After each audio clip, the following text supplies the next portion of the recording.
ଚତୁର ଗଣେଶ। ଦର୍ଶକ ବନ୍ଧୁ, କଥାରେ ଅଛି ପିତାମାତା ହିଁ ସାକ୍ଷାତ ଈଶ୍ୱର। ଆସନ୍ତୁ ଶୁଣିବା ଛୋଟିଆ କାହାଣୀଟିଏ। ଶିବଙ୍କର ଦୁଇ ପୁତ୍ର ଥିଲେ, କାର୍ତ୍ତିକ ଓ ଗଣେଶ। ଦିନେ ନାରଦ ମୁନି ଆସି କୈଳାସ ପର୍ବତରେ ପହଞ୍ଚିଲେ।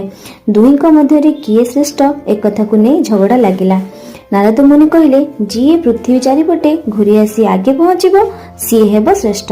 ତେଣୁ ଦୁହିଁଙ୍କ ମଧ୍ୟରେ ପ୍ରତିଯୋଗିତା ହେବ ବୋଲି ସ୍ଥିର ହେଲା।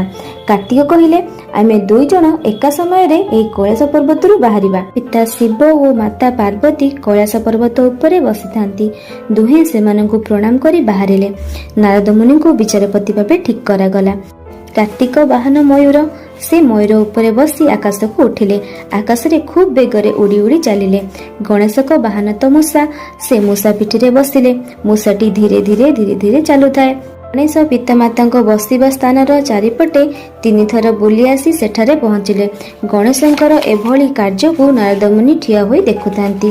କାର୍ତ୍ତିକ ବହୁତ ସମୟ ପରେ ଆସି ସେଠାରେ ପହଞ୍ଚିଲେ।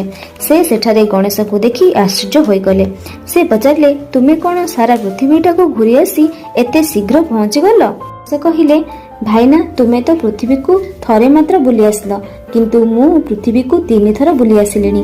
ଏହା ଶୁଣି କାର୍ତ୍ତିକ ଆଶ୍ଚର୍ଯ୍ୟ ହୋଇଗଲେ। ସେ ପଚାରିଲେ, ଏତେ କମ୍ ସମୟ ମଧ୍ୟରେ ତୁମେ କିପରି ବୁଲି ଆସିଲ?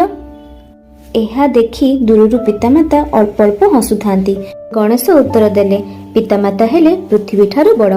ପୁଣି ଶିବ ହେଉଛନ୍ତି ସ୍ୱର୍ଗ, ମର୍ତ୍ତ୍ୟ, ପାତାଳ ଏହି 3 ପୁରର ଦେବତା। ତେଣୁ ମୁଁ ପିତାମାତାଙ୍କ ଚାରିପଟେ 3 ଥର ବୁଲି ଆସିଲି। ଏହା ମୋ ପାଇଁ ପୃଥିବୀ ଭ୍ରମଣ ଠାରୁ ବଡ଼ ଅଟେ।